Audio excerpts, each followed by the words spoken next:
ही बातमी आहे बीडची. बीड पुन्हा हादरले. ध्वनी प्रदूषणास विरोध, महिला वकिलास बेदम मारहाण. अंबाजोगाई तालुक्यातील सनगाव येथील प्रकार. लोकमत न्यूज नेटवर्कने ही बातमी दिलेली आहे.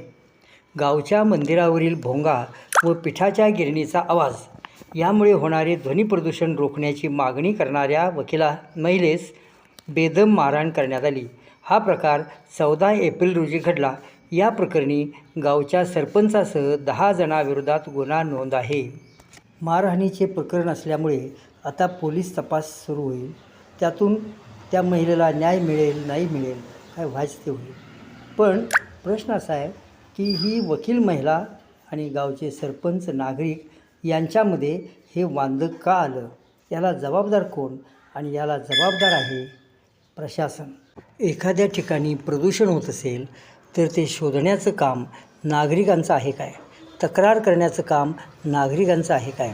शासन यासाठी एखादी सक्षम समिती किंवा सक्षम अधिकारी का नेमत नाही. प्रदूषण होतं आहे की नाही हे पाहण्याचं काम आहे महाराष्ट्र प्रदूषण नियंत्रण मंडळाचे.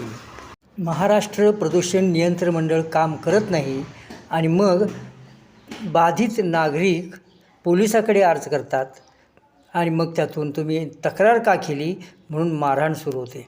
म्हणजे इथं जे काम प्रदूषण नियंत्रण मंडळाच्या कार्यकर्त्यांनी, प्रमुखांनी, सदस्यांनी करायला पाहिजे ते करत नाहीत आणि त्याचा परिणाम म्हणून नागरिकांच्यात भांडणं लागतात. या नियंत्रण मंडळात कोण कोण आहेत पहा. जिल्हा पर्यावरण समितीची रचना कशी करावी यासंबंधी शासन निर्णय क्रमांक GPS 2014 प्र. 95 ताक 3 यामध्ये ही समितीची रचना दिलेली आहे. या समितीचे अध्यक्ष आहेत जिल्हाधिकारी.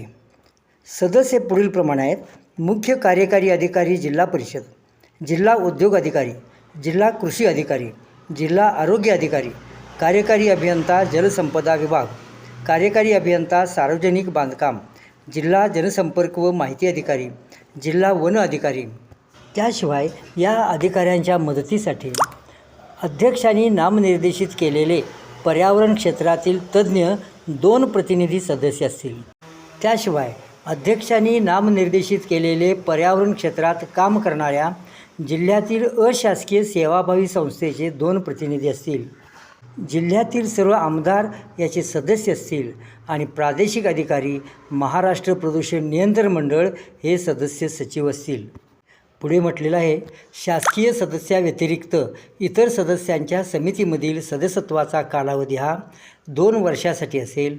2 वर्षानंतर समितीचे अध्यक्ष त्यांच्या स्तरावर सदस्यांचे नवीन नामनिर्देशन करतील.